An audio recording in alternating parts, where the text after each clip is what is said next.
Hello, everyone. Welcome to another session of Talmeed.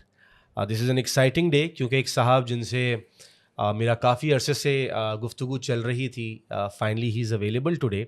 लेकिन before we proceed, मैं खुदा के कलाम में से एक और छोटी सी बात शेयर करना चाहूँगा. अगर आप इंसाल की किताब उसका 22वां बाब पढ़ते हैं और उसकी हम 15वीं आयत पर जाते हैं तो वहाँ पर बड़ी इंटरेस्टिंग बात लिखी है. उसमें लिखा है, हिमाकत लड़के के दिल से वाबस्ता है, लेकिन तरबियत की छड़ी उसको उससे दूर कर देगी. पता नहीं क्यों हर बार जब भी हम किसी रेफरेंस की तरफ जाते हैं तो ये करेक्शन वाली बात, नसीहत वाली बात, तंबी वाली बात बीच में आ जाती है. और आज के ज़माने में जो सिचुएशन चल रही है, जिस हिसाब से वक्त चल रहा है, हम सबको करेक्शन की ज़रूरत है, हम सबको एक छड़ी की ज़रूरत है. तो अगर आपके चर्च का कोई सीनियर, आपकी फैमिली में कोई ईमानदार अगर आपको रूहानी एतबार से कोई छड़ी दिखाने की कोशिश कर रहा है तो उसको ऑफेंस मत समझिएगा, बल्कि उसको वेलकम करें ताकि आपकी ज़िंदगी इम्प्रूव होने वाली हो. Coming back to the episode, I have मैंने इनसे रिक्वेस्ट की थी कि प्रॉपरली मुझे लिख के दे दें. There are so many things that this fine man of God is doing. Production से इनका ताल्लुक़ है, म्यूज़िक प्रोडक्शन से. He is a singer as well. NAPA के ग्रेजुएट हैं. उसके साथ साथ इन्होंने अभी एक पिछले 5 सालों से थिएटर प्रोडक्शन का भी आगाज़ किया है बाय द नेम ऑफ ऑज़बा. पिछले 5 साल से they are producing a show by the name of journey to salvation. उसके साथ साथ इन्होंने यूएस में स्कॉलरशिप पर भी गए थे, वहाँ पर भी इन्होंने कुछ तालीम हासिल की. इन सारी बातों में और डिटेल से हम बात करेंगे. बाकी बातें मैं नहीं पढ़ता. I leave that to the conversation and without further adieu, please allow me to welcome Nigel Bobby. Brother, thank you. Welcome. बहुत बहुत शुक्रिया बुलाने आपका का. बहुत बहुत शुक्रिया. We finally made time. I understand आप बहुत ज़्यादा मसरूफ़ थे पिछले चंद महीने. ऑब्वियसली आप जो म्यूज़िक प्रोडक्शन और ये सारे काम करते हैं वो तो होते ही होते हैं, but you are very much busy in journey to salvation. हाँ जी, जर्नी टू साल्वेशन तो मेरी ज़िंदगी का 4 महीने का एक हिस्सा है और 12 में से ये 4-5 महीने इस काम के साथ गुजरते हैं. इसके लिए एक तो शुक्रगुजारी है खुदा की कि वो अपने इतना करीब रखता है इन 4-5 महीने में. और बस ये एक मज़ेदार सफ़र है. You have worked with so many brands. आपने OST बनाए हैं, आपने एडवर्टीजमेंट्स में काम किया है. He is work with brands like Shangrila, Toyota, MCB, 7up और भी बतेरे काम है. और अभी हम रिसेंटली बात कर रहे थे, अभी जो आपका रीसेंट प्रोजेक्ट था उसके बारे में थोड़ा सा बताते हैं. रीसेंट ड्रामा एक चल रहा था, ड्रामा सीरियल मीसम ने डायरेक्ट किया, बहुत अच्छा दोस्त है. और उसका बैकग्राउंड स्कोर किया मैंने 10 एपिसोड्स का. फिर एक गाना भी है उसमें मेरा. फर्स्ट एपिसोड में मैं हूँ भी थोड़ी सी देर के लिए. उसके अलावा रीसेंट पास्ट में मैंने पाकिस्तान को जो नेशनल एंथम 75 साल के बाद डू हुआ ठीक होने के लिए, I was the choir director of that production, जो मुझे लगता है कि इस मुल्क का या मेरी लाइफ का एक बहुत बड़ा अचीवमेंट भी है. क्योंकि कौमी तराने का हिस्सा होना, और चंद ही लोग हैं जो शायद उस कौमी तराने को सही से पढ़ते हैं. चंद लोग जब कहता हूँ तो शायद ये 25-30 ही हैं इस मुल्क में, या 100-150 होंगे. तो मैं उसका हिस्सा हूँ और एक बड़ी अपॉर्चुनिटी मुझे दी गई टीचर्स की तरफ से कि मैं इस जिम्मेदारी को निभाता. लेकिन ये प्रोजेक्ट किसकी तरफ से था? गवर्नमेंट की प्रोजेक्ट तरफ इस तरह से था कि मैं असल में जब नापा में था तो मुझे स्कॉलरशिप पे पढ़ने भेजा गया. और जब पढ़ने भेजा गया तो ऑब्वियसली म्यूज़िक ही पढ़ रहा था. तो क्वायर म्यूज़िक जो है वो मेरा बड़ा इंपॉर्टेंट एरिया था वहाँ पे. तो अरशद महमूद साहब जो कि प्रोजेक्ट डायरेक्टर थे, डायरेक्टर प्रोग्राम थे नापा में, उन्होंने बार बार अपने प्यार में मुझे एक ही चीज़ कही कि लेटर जब 2014 में सबसे पहले रिसीव हुआ तो मुझे उन्होंने कहा कि इस पर काम करना. 2020-22 में जब हमने इसे प्रोड्यूस किया तो मेरी जिम्मेदारी थी क्वायर को सही से अलाइन करना. और फर्स्ट ऑफिशियल क्वायर जो इस मुल्क की बनी वो इस एंथम के लिए बनी, जिसने नेशनल हर इवेंट में परफॉर्म भी किया. तो अरशद महमूद साहब की तरफ से दिया गया. नफीस साहब जो मेरे टीचर्स में से एक हैं ख़ास तौर पे, उन्होंने बहुत सपोर्ट भी किया और पढ़ाया भी. और इस एंथम में फिर सुपरविज़न उनकी रही, जिसकी वजह से इतना बड़ा काम मुझे सौंपा भी गया और अच्छे से हुआ भी. तो नेशनल एंथम का ये तो एक बड़ा अच्छा प्रोजेक्ट था and I am glad it happened. और आपने ये भी बताया कि आपको किस तरीके से आप उसमें शामिल हुए. लेकिन थोड़ा सा पीछे चलते हैं. Why music, why singing? Is it because of church? किसी से इंस्पायर थे या क्या?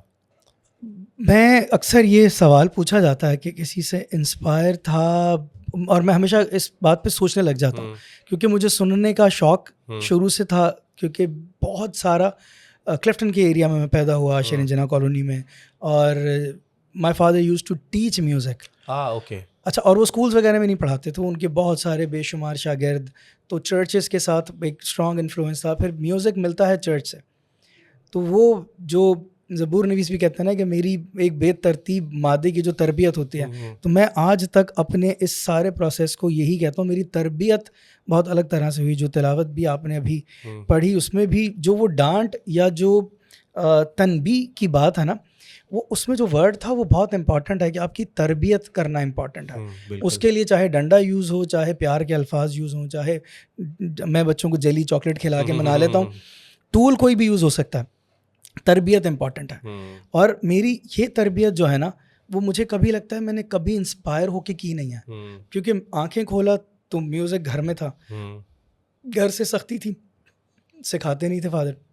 2006-2007 में पहला ब्रेकअप होता है, दिल गमगीन होता है, तो कहीं ना कहीं थोड़ी बहुत इजाज़त मिलती है गिटार ख़रीदने की। सही है। और वो ख़रीद के भी ऐसे ही गली मोहल्ले में बैठ के। फादर खुद जब म्यूज़िक पढ़ाते थे, लोगों को सिखाते थे, तो आपके ऊपर क्यों सख्ती वो थी? सिखाते थे, बट उन्होंने फिर प्रोफेशन किया नहीं ना, जब अच्छा, बिजनेस अच्छा, कर ओके, लिया तो कभी कभार ऐसा ही होता है शायद कि इसमें कोई स्कोप नहीं है। राइट। क्योंकि आज के दौर में म्यूज़िक कुछ और है। 40-50 साल पहले लोग सीखते शौक से थे, शौक के लिए मोस्टली करते थे, हर किसी को नाम नहीं मिलता था, जबकि इवेंट वगैरह करते होंगे अच्छे से, बट वो उस तरह फिर इजीली मुझे करने को नहीं मिला। 2006 में जहाँ मेरा बीकॉम कंप्लीट हो जाता है, पढ़ाई एक किनारे लग जाती है, मैं पहली नौकरी शुरू कर देता हूँ, तो वहाँ तक कोई टेक्निकल इजाज़त नहीं मिली अब तक सीखने की। तो थोड़ा थोड़ा करके सीखते 2007 में, क्योंकि मैं 7 डे हॉस्पिटल में नौकरी कर रहा था, कराची एडवेंटिस्ट हॉस्पिटल में, तो वहाँ से मुझे मुलाकात होती है परवेज़ डेविड गौरी साहब से, नड्डा साहब से, और 2007 में फिर मैं ऑफिशियल शागिर्द होता हूँ पहली बार किसी का सीखने के लिए। तो मैं इसीलिए वो जो प्रोसेस है ना, उसमें प्लानिंग नहीं है, इंस्पिरेशन नहीं है। मैं नड्डे साहब को जब मिला था तो मैं उनको जानता नहीं था, बस ये पता चला था ये कोई उस्ताद है और ये सिखाते हैं, तो मैं सीखना शुरू हो गया। तब भी इंस्पायर ना हुआ। हाँ, नुसरत साहब के गाने गाता था, मेहदी हसन साहब को गाता था, सुनता था। ऐसा नहीं था कि यार वाह मैं कुछ ये कर लूँगा, क्योंकि इस तरह की सोसाइटी में या इस तरह के घर में पला बड़ा नहीं कि मुझे कॉन्सर्ट्स देखने का टाइम मिलता। मैं अपने हम उम्र लोगों को अभी जब देखता हूँ तो पता चलता है यार वो जुनून के कॉन्सर्ट्स हो रहे थे, हम देखने जाते थे। कोई और बैंड आते थे 2000 में, 99 में जब मैंने मैट्रिक भी जब किया, तो जिस दौर में लोग फेस्टिवल्स या म्यूज़िक को एंजॉय करते थे, हमारे पास सुबह स्कूल, दोपहर ट्यूशन, शाम घर, डांट खा के सोने के अलावा प्रैक्टिस ही नहीं थी तीसरी कोई और। तो बीकॉम हो जाता है, नौकरी पे आ जाता हूँ, नौकरी के बाद एक मौका मिलता है। नड्डे साहब का एक कंट्रीब्यूशन मेरी लाइफ में इंपॉर्टेंट है जो शुरू होता है, वो शुरू इस तरह होता है, और मुझे लगता है कि मुझ जैसे बहुत सारे लोगों पे इनका एज उस्ताद बहुत बड़ा एक कंट्रीब्यूशन है कि इन बच्चों को थ्रू म्यूज़िक ही सही ये इंगेज ज़रूर रखा। तो पाकिस्तान का पहला गॉस्पल बैंड बनता है यूनिवर्सल गॉस्पल बैंड के नाम से, तो उस टाइम पे मैं आता हूँ। मेरे कुछ महीने बाद और बहुत सारे सिंगर्स, जेरी विल्सन है, मैंने रिकॉर्ड किया जेरी विल्सन का पहला एल्बम, ज़ूबिन है उसका, हम आगे पीछे तीनों आते हैं। तीनों की दोस्ती भी अच्छी थी क्योंकि हम एक ही स्टूडियो में मुलाकातें करते थे। तो नड्डे साहब का एक कंट्रीब्यूशन जो था कि हर गली मोहल्ला इस मुल्क का उन्होंने दिखा दिया हमें। एज टीचर वो इन्वाइटेड होते थे, वो जहाँ जाते थे हम उनके गीत गाया करते थे। और वो बेसिकली क्या किया करते थे? आपकी 7th डे में उनसे मुलाकात हुई, राइट? वो असल में 7 डे का एक पिकनिक वो कैंप जाया करते थे। तो उस कैंप में हुंजा में उनसे मुलाकात हुई। फिर मैंने उनसे सीखना शुरू किया 2-3 साल, और उस 2-3 साल में मुझे अच्छी चीज़ ये लगी स्कूल से लेके अब तक कि टीचर्स का मैं लाडला रहा हूँ हमेशा से। तो उन्होंने उस प्यार में मुझे चीज़ें सिखाई। चर्च म्यूज़िक के साथ जो म्यूज़िक उनका है, जो आज भी लोग सुनते हैं, उस तरह की चीज़ों में एंगेज हुआ। बट मुझे at least church practice, church connections मिलना शुरू हो गए। मैं बिल्कुल स्पिरिचुअल किसी कंडीशन में नहीं था कि मैं बस दिल लगा के हर वक्त कोई हमदो सना करता रहूँ, ये करता हूँ। एक नॉर्मल सी लाइफ है, नॉर्मल सी लाइफ तब थी। एक नौकरी थी जो 2012 में मैंने रिज़ाइन कर दिया, और नड्डे साहब के साथ 2011-12 तक का ये सफ़र तो आज तक भी उनके साथ है। बट आज स्टूडेंट बंध के जो सीखना शुरू किया, सीख ज़िम्मेदारी से रहा था, वो तरबियत जो है ना, वो मैंने एक चीज़ अपने साथ बांध अब ली है। इस उम्र में दाढ़ी सफ़ेद हो गई तो समझ आ गई कि बड़ों की बात मैंने याद की है। बिल्कुल। अब वो चाहे नड्डे साहब से जिक्र शुरू होता है, मेरे घर से, फादर से शुरू होती है, तो जो सबक है ना वो मैंने याद ईमानदारी से किया। That is important.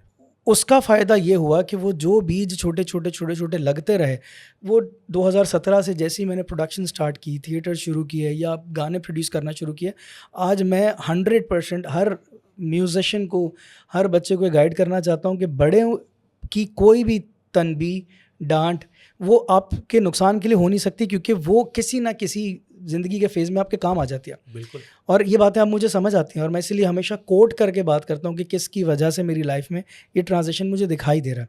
तो उनके कंट्रीब्यूशन के बाद 2011 मेरी मुलाकात होती है गुलफराज भाई से। ओके। गुलफराज इनायत यस यस। बहुत अच्छा गाते हैं।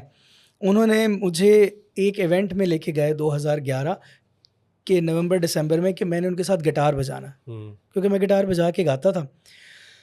तो पहली बार हुआ कि मैंने नापा देखा। ओके। सही, मैं सदर में नौकरी करता था, सदर में रहता था, मुझे नहीं पता था म्यूज़िक एकेडमी कहाँ है, क्योंकि मैंने सोचा ही नहीं था। बीकॉम तो ये सोच के किया था कि किसी बैंक वैंक में नौकरी करेंगे। तो खैर गुलफराज भाई के साथ चला गया, गिटार प्ले किया, पहला सर्टिफिकेट मिला, उस पर साइन होता है नफीस अहमद साहब, ज़िया मोइनुद्दीन साहब, अरशद महमूद साहब, इस तरह के। तो मुझे पता भी नहीं था कौन है ये। ठीक है, तो मैंने गुलफराज भाई को एक बात कही, मैंने कहा गज़ल गाने का शौकीन हूँ, गाना सिखा दूँ।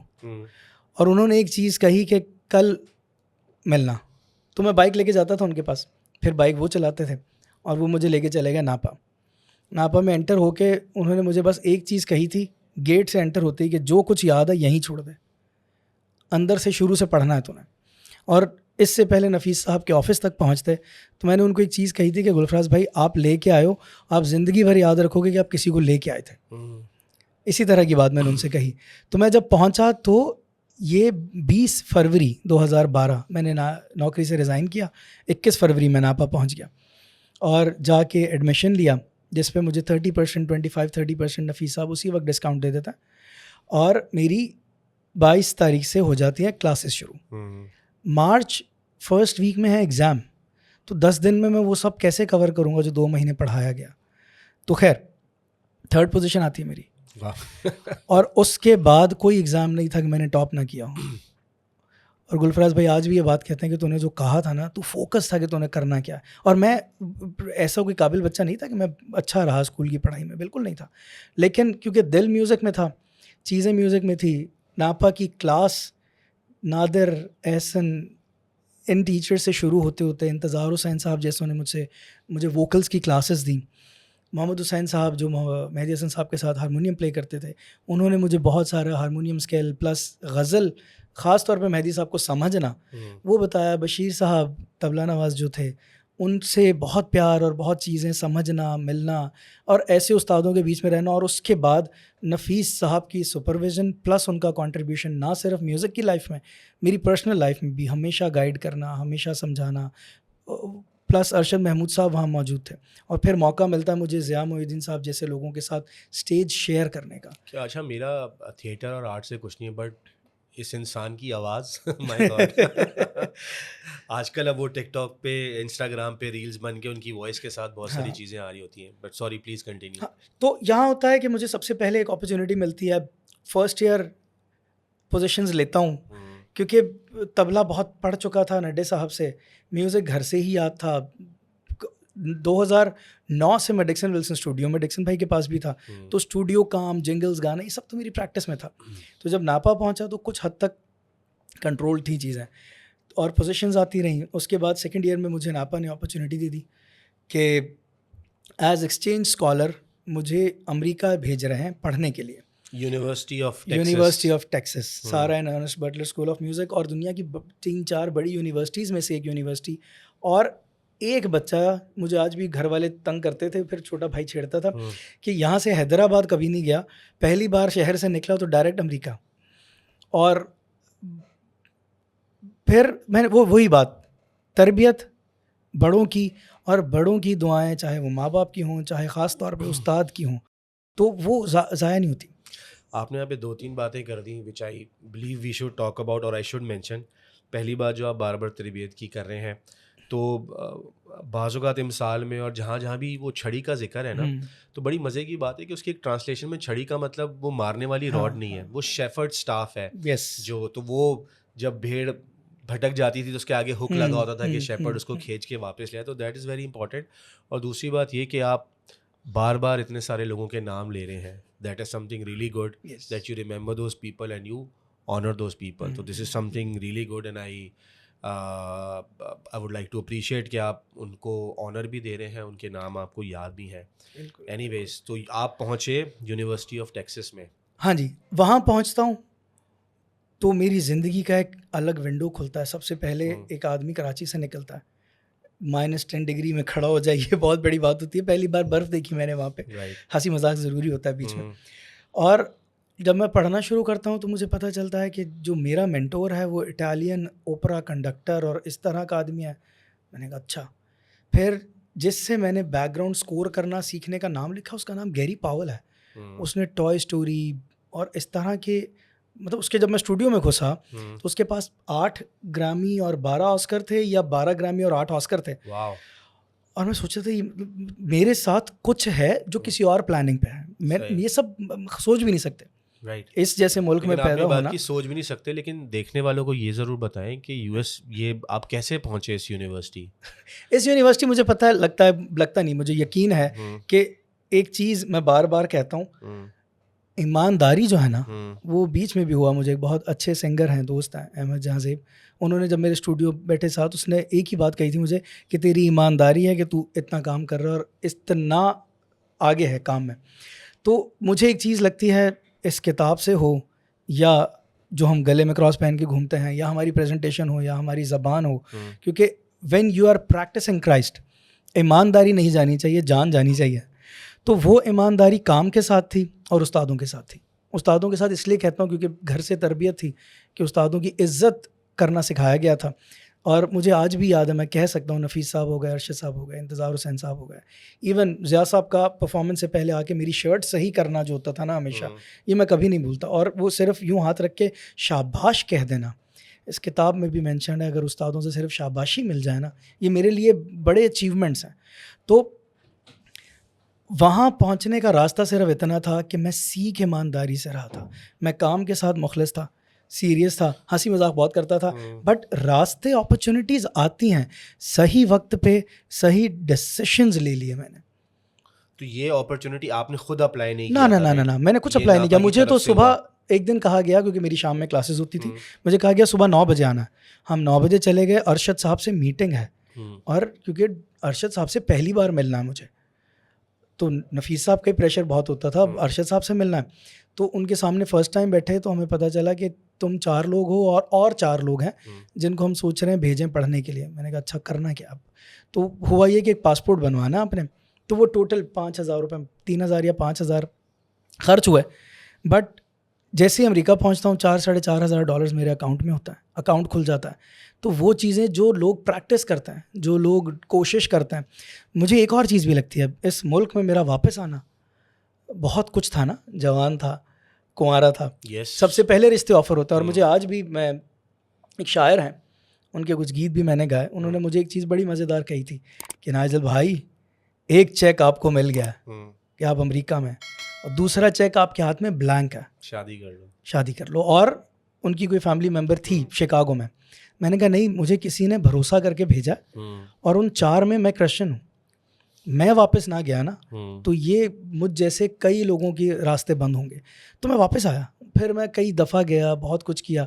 लेकिन रानिर भाई, अगर मैं ना आता या मुझे ना लाया जाता, और अगर मैं अपने किसी प्लान में होता, तो शायद आज जो हज़ारों लोगों की या हज़ारों बच्चों की इस वक्त उस तरबियत का हिस्सा हूँ मैं, कि मेरी ज़िंदगी से शायद वो इतना ही सीख लेते हैं ना, उन 6 घंटे फ़ोन यूज़ नहीं करेंगे.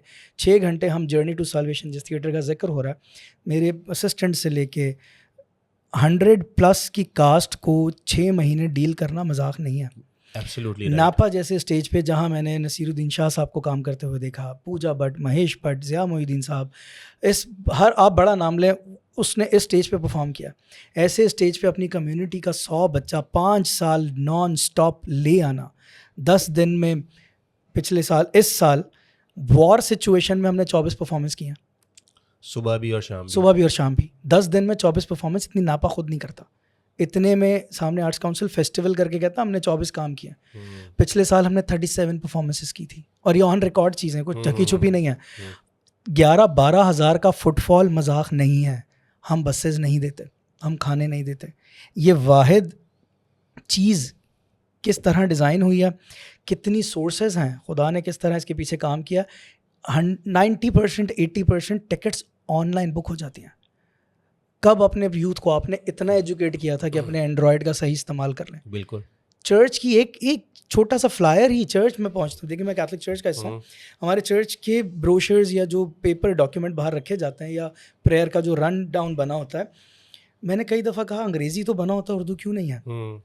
तो क्या हमारे बच्चे इस काबिल नहीं हैं कि अपनी मास उर्दू में प्रिपेयर करके रख दें? तो आप, मसला गैजेट नहीं है, मसला उनके हाथ में जो छड़ी की बात है वो नहीं है। प्रॉब्लम इज़ कि आप उनको इस्तेमाल कैसे खा रहे हैं, रास्ता नहीं दिखा रहे हैं। सही। तो इस वापस आते हैं म्यूज़िक की बात पे, मुझे एक रास्ता दिखाया जा रहा था कि बेटा पढ़ ले, याद कर ले, फ़ायदा होगा। मुझे जब महीनों एक रियाज पे बिठाया गया, मैं एक छोटा सा इंसिडेंट, हम थोड़ा बड़ा कर सकते हैं वैसे। हाँ बिल्कुल। इंतज़ार हुसैन साहब का और मेरा एक इंटरेक्शन होता है आफ्टर 3 ईयर्स, मतलब उन 3 साल में रेगुलर शागिर्द हूँ उनका, इज़्ज़त करता हूँ हमेशा। तो 3 साल के बाद मैं 47+ जिंगल्स गा चुका था, अमेरिका से होके आ चुका था, चर्बी चढ़ने वाले जोन बता रहा हूँ। ओ धन है रिलीज़ हो चुका, गाने रिलीज़ हो चुके, बहुत कुछ हो चुका, कॉन्सर्ट्स फेस्टिवल्स करता था। तो एक कॉन्सर्ट में पोर्ट ग्रैंड में मैं अचानक कुछ ट्राई करने की कोशिश कर रहा था, इम्प्रोवाइज़ करने की, और मैंने वापस आके इंतज़ार साहब से एक चीज़ कही, मैंने कहा सर कल आलाप कर रहा था, 5-6 सेकंड से ज़्यादा आलाप क्यों नहीं हुआ? कहते अच्छा क्लास 7 से 9 होती थी मेरी, कहते कल से 2 बजे आ जा। और प्लीज़ इस बात को मुझे लगता है हमें प्रैक्टिस करनी चाहिए, जब बड़ा कहता है 2 बजे आ जा, तो अब ये बकवास सवाल होता है कि क्यों आ जाऊँ, ये क्यों जो है ना, ये होना नहीं चाहिए। और अगर बाइबल में भी कुछ लिखा है तो उस पर क्यों हो नहीं सकता, उसको प्रैक्टिस शुरू कर देनी चाहिए हमें फ़ौरन। तो मैं 2 बजे पहुँच गया, उन्होंने मुझे चाबी दी कि तानपुरा निकाल ले और रियाज शुरू कर दे। 4 बज गए, 5 बज गए, क्या करना था, सा मिला के रखना है, एक सुर 3-4 घंटे। 5:30-6 बजे तो मैं गया सर के पास, सा मिलाओ। 6-6:30 बज गए, थोड़ा ब्रेक ले ले, 7 बजे क्लास शुरू होनी है। 1 दिन, 2 दिन, 3 दिन सेम पैटर्न। फिर एक दिन गया, दूसरे तीसरे दिन उन्होंने पैसे जेब से दिए और कहा कि चाय बनवा ली है मैंने, बिस्किट लिया। तो ऑफिस में चाय बन गई, चाय भी पी ली। फिर चौथे 5वें दिन जब वो आए तो दरवाजे से झांका, सही नहीं है सा, ध्यान से। कितने दिनों के बाद उन्होंने झांका? ये कितने दिन छोड़ दें भाई। अच्छा। ये 2006 से रियाज करने वाला बच्चा है। मैं नापा 2012 जब गया भी था ना, तो 2-2.5 घंटे की रियाजत के बाद डिक्सन विल्सन जो हैं, डिक्सन भाई, मैं उनके स्टूडियो चला जाता था और उनके स्टूडियो के वोकल बूथ में बैठ के मैं रियाज ही करता था। ठीक है, ओके। तो जो रेगुलर 6-8 घंटे रियाजत की प्रैक्टिस में है, उसके लिए जो कहानी थी ना, मेरी जगह शायद कोई और होता, वो बोलता उस्ताद जी तानू समझ नहीं आ रही। मैंने कहा अच्छा एक इस तरह घूंट शायद लिया होगा अंदर के। नहीं बॉस, चलो 1 दिन 2 दिन और गुजरे, उसके बाद क्या हुआ होगा, हम राग तेलंग क्लास में पढ़ रहे थे और मैंने अचानक एक दिन, अब क्योंकि वो भी नहीं आ रहा है, मुझे ये पता है कि लकड़ी की दीवार है, आवाज़ वहाँ जा रही होगी, तो मैंने ऐसे ही उस राग में आलाप करना शुरू कर दिया। तो 1.5 घंटा गुजर गया, मेरा आलाप ख़त्म नहीं हो रहा था। तो जैसे ही मैंने दरवाज़ा खोला तो मैंने कुछ नहीं कहा, उन्होंने कहा कि तुझे कह रहा था बैठ जा, कि सिर्फ बैठ जा, तुझे जितने साल जो पढ़ाया तुझे पता था क्या करना, लेकिन बैठना है। और बात एक ही हो, मैं बीच में भी कहता हूँ कि कलाम की अगर एक बात आपको समझ आ जाए ना, बल्कि समझ आ जाए, अगर आपको सिर्फ 23 ज़बूर समझ आ जाए ना, आपको बहुत ज़्यादा दुआ करने की ज़रूरत नहीं है, वो एक में ही बहुत कुछ है। आपने पहला ज़बूर जो गाया उसकी शुरू की 2-3 कोई एक चीज़ पकड़ आ जाए तो। और वो एक ज़बूर मुझे पब्लिक में गाते हुए कोई दुख नहीं है, रोज़ाना मुझे अगर वही गाना पड़े, मेरी रोज़ की प्रैक्टिस है, क्योंकि वही है जो सलाह शरीर की सलाह पे नहीं चलता, है ना। और जो किनारे पे लगता है वो फल भी लाता है, वो चीज़ें भी करता है, वो कहानी, वो इतना सही काम है। मैं बार बार सबको कहता हूँ पूरा कलाम याद कर, ये हिफ्स होने वाली चीज़ नहीं है, और ये खुदा जो चीज़ है ये समझ आने वाली चीज़ नहीं है। तो ये लोग अक्सर कहते हैं ये आपकी जर्नी क्या है, जर्नी साल्वेशन की ज़रूर हो सकती है, मेरी लाइफ की जर्नी नहीं हो सकती। जर्नी के लिए मुझे ज़ीरो और एंड डिसाइड करना पड़ेगा, मेरा ज़ीरो पीछे है ही नहीं, मेरा एंड पता ही नहीं, क्योंकि मैं जितना रोज़ इसको पढ़ता हूँ, किताब को रोज़ अपने म्यूज़िक को पढ़ता हूँ, मुझे उतना अपनी जहालत का एहसास होता है। मैं लिटरली कह रहा हूँ आपसे, मैं टीम से भी कहता हूँ कि यार रोज़ जब कोई नई चीज़ समझ आती है फिर एहसास होता है कि पिछले साल तक तो जाहिल था।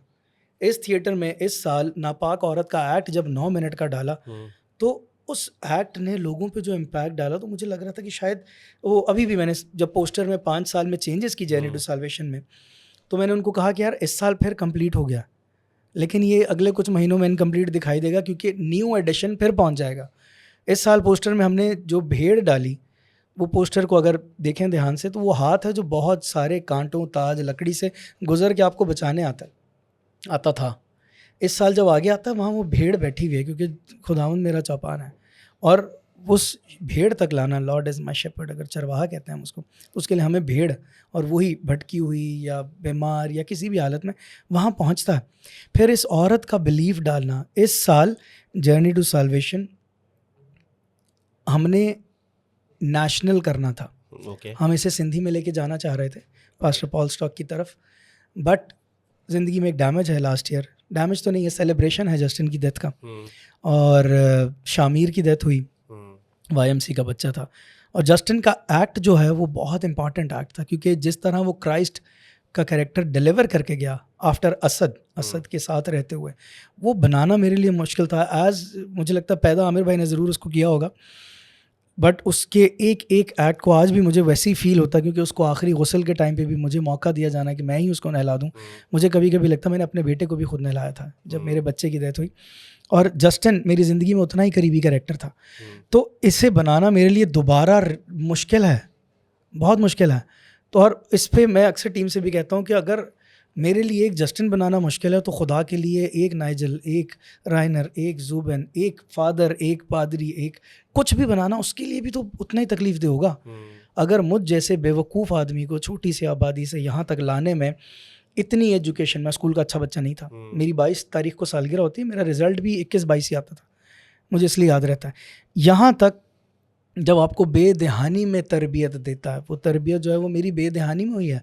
मैं ज़िया मोहिउद्दीन साहब के साथ जब बैठ के परफॉर्म करता था, मेरे पाँव सुन हो जाते थे, इतना उनका प्रेशर होता था स्टेज पे। बट जब ये खेल डिज़ाइन करना था, तो वो डिज़ाइन मैंने अपने पैटर्न पे नहीं किया, अपनी अकल से नहीं किया।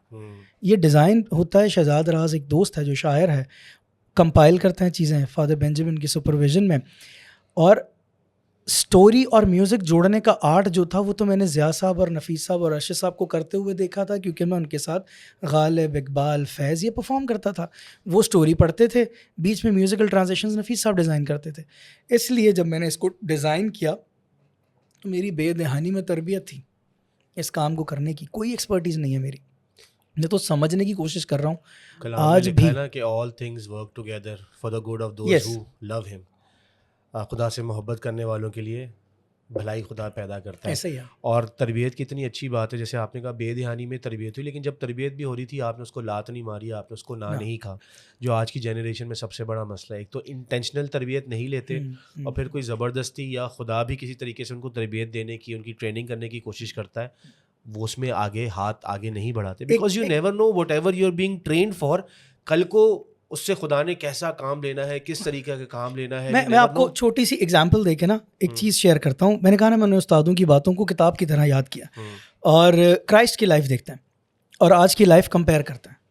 क्राइस्ट की लाइफ कितनी थी, अगर हम 33 years डन, परफॉर्मेंस कितनी थी 3 years, प्रैक्टिस कितनी थी 30 years की प्रैक्टिस। हमारे आज के लोगों की प्रैक्टिस कितनी और परफॉर्मेंस कितनी, शॉर्टकट, समझ गए ना? शॉर्टकट। मैं कहना क्या चाह रहा हूँ, 3 साल में सेमिनरी कर लेता है और 30 साल उस खिदमत से पैसा कमा लेता है। बिल्कुल यार, हमें 3 साल भी आपने ज़्यादा बोल दिया, ज़्यादा बोल दिया। 6 महीने में हो जाती है आजकल सेमिनरी। हाँ, कुछ तो ऐसे ही मैंने एमडिव किया है, मैंने इसमें 4.5 साल लगा दिए, बट उसके अलावा मुझे लगता है पर्पसली मैं गली मोहल्ले से निकला हूँ यार। मैं क्रिकेट का शौकीन था, बहुत कुछ कर सकता था, बीकॉम किया था बैंक में नौकरी करने के लिए, अम्मा गवर्नमेंट की एम्प्लॉय थी, मेरे घर पे आज भी वो लेटर पड़ा है जब मुझे पहली 14 ग्रेड की नौकरी ऑफर हुई थी, तो वो मैंने बस दिल नहीं किया वहाँ जाने का, दिल नहीं किया अमेरिका रहने का, वरना विशाल शेखर के साथ स्टेज शेयर करके आया हुआ हूँ।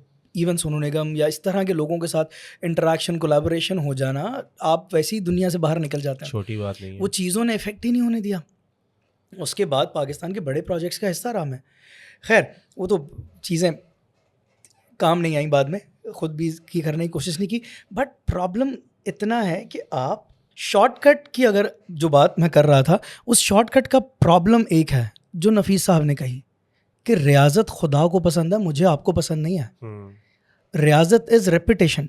रेपिटेशन, आप सांस इनहेल करते हैं, एक्सेल करते हैं, कितने सालों से कर रहे हैं? बोर हो जाएं, छोड़ दें।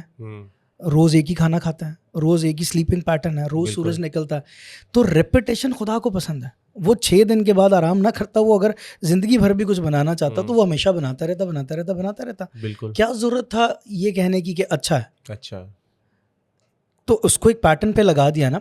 हमारी अगली जनरेशन का या पिछली जनरेशन का प्रॉब्लम सिर्फ इतना है, ये किसी एक स्टेटमेंट के साथ, किसी एक पैटर्न के साथ रहना नहीं चाहते। और वो इफ़ेक्ट ना सिर्फ आपके घर में, आपके रिलेशंस पे हो रहा है, आपके बच्चों पे हो रहा है, माँ बाप पे हो रहा है, सब पे हो रहा है। आप 1 क्लिक जनरेशन बन गए, हर चीज़ एक क्लिक पे नहीं होगी। और आजकल की जनरेशन में तो वो एक वर्ड बार बार इस्तेमाल होता है, इंस्टेंट ग्रेटिफिकेशन। हाँ। वो बोलते हैं कि मैंने बस ये बीज बोया है, ये दरख्त क्यों नहीं बन रहा, अभी दरख्त बन जा। नहीं, इसको बन भी जाना चाहिए। देखिए, मैं रीसेंट एग्जांपल बताता हूँ, एकदम से बन जाए। मैं अभी ठुमरी रिलीज़ की, हाँ, गज़ल रिलीज़ कर रहा हूँ, पंजाबी गाना रिलीज़ कर रहा हूँ। मैं वो रिलीज़ कर रहा हूँ जो बहुत ऑथेंटिक तरबियत मैंने पाई है। और जब रिलीज़ करना था ना, तो इत्तेफाकन एक दोस्त गाड़ी में बैठ के मुझे समझा रहा था, यार मैं रैप करता हूँ, हाँ तू क्लासिकल कर, हम कोलैबोरेट करते हैं, और तू गज़ल का और मेरा रैप का। तो मैं जा ही रहा था उसको छोड़ने के लिए, और मैं जहाँ से जा रहा था वहाँ मैं, नफीस साहब, एक दोस्त की शादी में बैठे थे। नफीस साहब अपने रास्ते निकल गए, हम अपने रास्ते निकल गए। तो मुझे अचानक कॉल आती है नफीस साहब की कि चाय पिला दे। मैंने कहा सर मैं इधर हूँ। कहते हैं अच्छा। मैंने कहा चलो आ रहा हूँ। ये दोस्त जो मुझे रास्ते में कुछ कह रहा था, मैं सीधा चला गया नफीस साहब के पास चाय पीने। और चाय पीते पीते बात हो रही, तो इतने में पता चला कि ये जो गाना है हुए फासिले, तो ये नफीस साहब ने बताया कि 2005 में नापा ने ये गाना उसने तब बनाया था, जाफ़र ने, जब वो स्टूडेंट था वहाँ पे। लेकिन वो 2005 से अपने गाने से, अपने पैटर्न से, अपने स्टाइल से हटा ही नहीं। 2023-24 में इतना बड़ा गाना ही नहीं था आपके पास, उसके कॉन्सर्ट्स में खड़े होने की जगह नहीं थी। क्योंकि जब आप ऑथेंटिक सोर्स के साथ, ऑथेंटिक बात के साथ, किसी तरबियत याफ्ता चीज़ के साथ, असल चीज़ के साथ जब खड़े होते हैं ना, तो उसके पास ऊपर जाने के अलावा रास्ता नहीं होता। बिल्कुल, क्योंकि आपकी बेस स्ट्रांग हो जाती है। उसके बराबर में ये जो जिस दरख्त की बात कर रहे थे, वो जो फ़ौरन उगता है ना, भूलो मत कि ये अपनी शॉर्ट एक्सपायरी के साथ आता है। बिल्कुल, यही प्रोडक्ट होता है ना यार, ये अभी आए शॉर्ट एक्सपायरी है, ये तमसील भी जिसने ये बोला, बीज जब गलत जगहों पे गिरता है तो निकल तो जाता है बाजू का जल्दी, लेकिन फिर ऊँट कटारे और ये सब कुछ जितना जल्दी उगेगा वो, उसकी एक्सपायरी बहुत छोटी है। दूसरी तरफ ये कम समझ आ गया, लेकिन अगर समझ आ गया, अगर खुदा समझ आ गया, जितना भी समझ आए। मैं एक गीत बहुत शौक से बनाया, मेरे बेटे की जिसकी डेथ हुई, उस प्रेगनेंसी के दौरान मुझे कुछ अल्फाज हॉस्पिटल में समझ आ रहे थे। हॉस्पिटल में वाइफ अल्ट्रासाउंड के लिए अंदर गई और मैं मुस्कुराना शुरू हो गया, क्योंकि मुझे कुछ वर्ड्स फील उस वक्त हुए कि तू सुनता मेरी, तू है बोलता, तू सब देखता है, तू सब जानता है, मुकफ़ल दरीचों को खोलता है, तो अल्फ़ा ओमेगा। जो आगे वर्ड है वो है जिंदा खुदा। अगर खुदा को जिंदा पढ़ लिया एक दफ़ा मैंने जब, तो फिर वो सारी वर्सेस खुद सामने आती हैं कि अब से लेके आखिरी ज़माने तक मैं तुम्हारे साथ हूँ। उस कश्ती में मसीह साथ बैठा हुआ है और शागिर्द पैनिक हो जाता है, परेशान। हमारी ज़िंदगी में अगर आपके मेरे साथ वो है तो पैनिक होने की ज़रूरत क्या? मेरी टीम कहती है आप पैनिक क्यों नहीं होते? तो मैं पैनिक क्यों हूँ भाई? अगर इसने अभी गिर के टूटना है तो मैं क्या करूँगा? टूट जाए। अगर मेरी ज़िंदगी से एक जस्टिन ने, एक मेरे बेटे ने, किसी ने जाना है तो मैं इसको कैसे रोकूँ? और जाने तो मेरा सेलिब्रेशन है, हम जाना कहीं और चाहते हैं, इसको हम छोड़ना नहीं चाहते। तो असल में जितना वर्ड मिल जाए ना, मैं इसलिए कह रहा हूँ तईस ज़बूर काफ़ी है, उतना ही समझना पूरी ज़िंदगी गुजारने के लिए बहुत है। मैं इसी तरह की चंद बातें चार की, जब डरो ना मैंने कंपोज़ किया, प्रोड्यूस किया, ऐ खुदा मैं तेरा शुक्र करूँ, जिंदा खुदा, और साम 91। तो मैं फ़ादर बेंजामिन को उस वक्त बैठ के स्टूडियो में मैंने कहा कि फ़ादर जी मुझे लगता है इन 4 बातों के अलावा कुछ और सीखने का दिल नहीं करता। कहते हैं 4 ज़िंदगी गुजारने के लिए भी काफ़ी है। राइट। तो हमारा एक पैटर्न के साथ रहना जो है ना, रिलेशन बनाना, रेपिटेशन, रियाजत, खुदा को भी बार बार यही पसंद है। तो अगर ये जनरेशन एक चीज़ को रिपीट करना शुरू करते हैं, इनको ये एहसास हो जाएगा कुछ टाइम के बाद। और मैं रिक्वेस्ट करके कह रहा हूँ, ये ज़ाया नहीं होगा। कुछ भी सीखो, स्कूल में सीखो, दोस्तों से सीखो, क्रिकेट खेलते हुए सीखो, उसको इतना प्रैक्टिस कर लो कि एक तो आप जैसा कोई डिलीवर ना कर सके, और दूसरा ज़िंदगी के किसी वक्त पे वो आपके काम 100% आएगा। और जब ये बात याद आए, चाहे हम रहें ना रहें, तो हमारा पॉडकास्ट जहाँ भी अपलोडेड होगा वहाँ कमेंट करके ज़रूर बता देना कि फ़ायदा हुआ। आज रोज़ बल्कि प्रैक्टिस करें 365 डेज़ में 365 चीज़ें सीख लेना ना। बिल्कुल बिल्कुल। मेरा टास्क होता है ये कि रोज़ कोई ऐसी बात, ऐसी चीज़ सीख लेनी चाहिए। इवन सानिया का आपको पता है, हम डेली उठते हैं ना जब, या मैं जब उठता हूँ अक्सर, तो मैं अक्सर उससे कोई वर्ड शेयर कर देता था कि यार इस वर्ड पे कोई बात करते हैं, इस वर्ड पे कोई बात करते हैं। एक दिन उठा तो मेरे सामने किंग टॉक्स पड़ा हुआ था, मच्छर मारने वाला स्प्रे। तो मैंने उसको कहा आज सामने किंग टॉक्स आया, इस पर क्या सोचूं अब। तो एक वर्ड सोचना, उसको बढ़ाना, मेरे लिए एज ए म्यूज़िशियन उस्तादों ने बढ़त करना, इम्प्रोवाइज़ करना सिखा दिया था।